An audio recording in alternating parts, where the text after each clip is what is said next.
Hi everyone, it's Sylvia Mokolo here. Now, today I want to talk about the effective way of forming a habit, even with a busy schedule.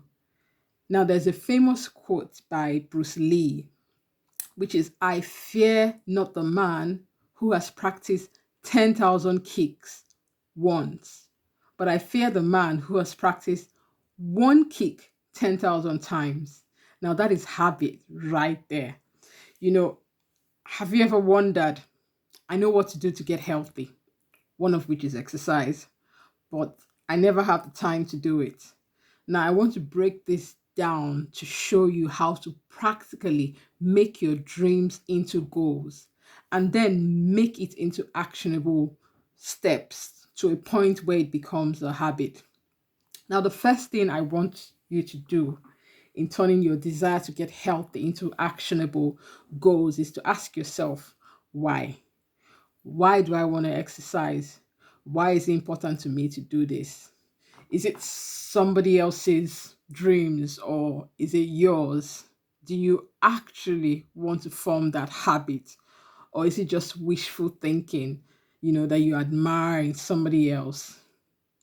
Do you really know why you are forming, you want to get involved in exercise?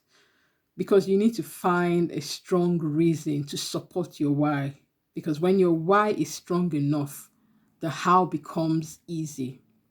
And now, when you know your why and when you own the reason why you want to form that routine, the next step is to make it simple. Now, you don't decide to exercise from today, and the next thing you want to do is to run a marathon from the beginning or run a 10K from the start, um, or run for an hour the first day. Make it simple. Start with a simple goal, a simple actionable goal. I plan to run round the block, or I plan to exercise 10 minutes a day. Make it so simple to action. Whatever habit you want to form, make your initial plan simple. I have a free guide from walking to running in 5 days, which I'll put the link for you to download if you want to start forming that simple, actionable steps to perhaps running. But even if the goal is something else, maybe you're not into running and you want to do some other workout, make it simple to action. Now, having done that, the next step, is to choose a time of least resistance or distraction. What do I mean by that? Choose a time in your day when there will be when you're most productive and where there will be least distraction, where you own that time, where you're able to process and think and you're productive. For a busy mom, choose a time you hardly see, you hardly have distractions.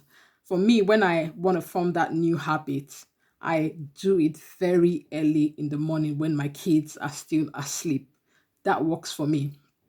Another point is to aim not to miss two times, more than two times in a row, because you want to keep that momentum going. And so when you are forming that habit, even if you miss it once, try and get it up the next day or the next time, and try not to do it more than two times in a row so that you keep that momentum going.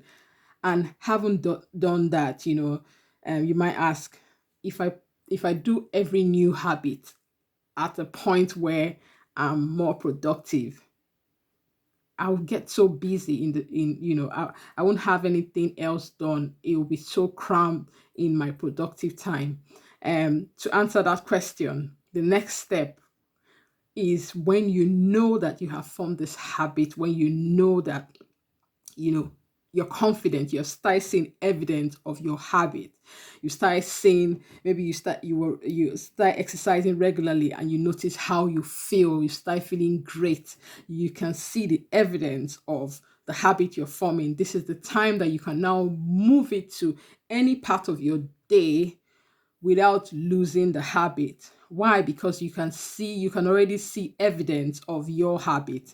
And because you have done it long enough at that productive time, at that time of least resistance, you can now move it to probably in the evening or any time of the day which will be better for you. But at the time where you want to form the habit, it's best for you to do it where there will be least distraction.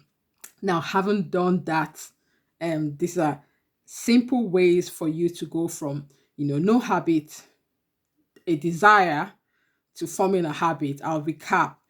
First of all, know your why, make it simple.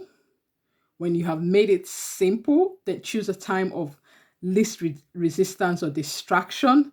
And having done that, when you are now comfortable with it, make sure you don't miss more than 2 times in a row.